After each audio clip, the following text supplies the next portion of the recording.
আজকে আমরা butter chicken রান্না করব।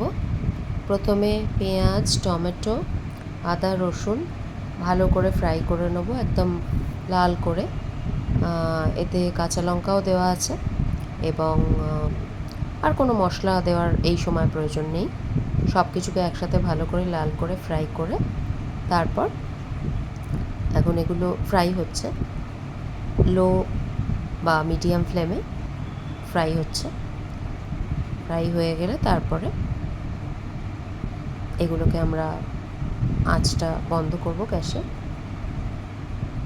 এটা আমাদের ম্যারিনেটেড চিকেন, বোনলেস পিস, দই দিয়ে এবং একটু হলুদ আর নুন দিয়ে ম্যারিনেট করা।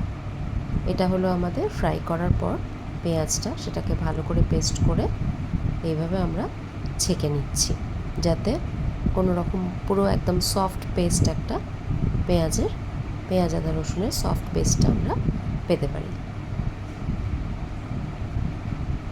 পাশেই বাটিতে রয়েছে পেস্টের খানিকটা পার্ট, সেটাও দেখিয়ে দিচ্ছি। আর বাকিটা করা হচ্ছে, ছাঁকা হচ্ছে।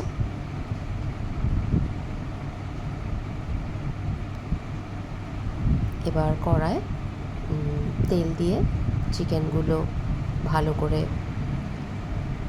কুকিং শুরু করা হলো। ভালো করে চিকেনগুলোকে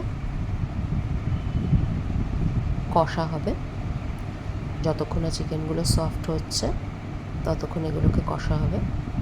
এবং তারপরে এর মধ্যে ওই পেঁয়াজের পেস্টটা দিয়ে আমরা আরও ভালো করে কষে রান্নাটা করব।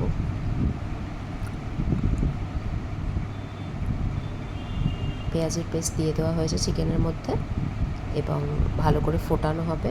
ফুটিয়ে ভালো করে চিকেনগুলো পুরো সেদ্ধ হয়ে গেলে 1 স্পুন ঘি দিয়ে দেবো এবং আমাদের রান্নাটা এইভাবে আমরা কমপ্লিট করব। এই হলো আমাদের ফাইনাল রান্না, বাটার চিকেন।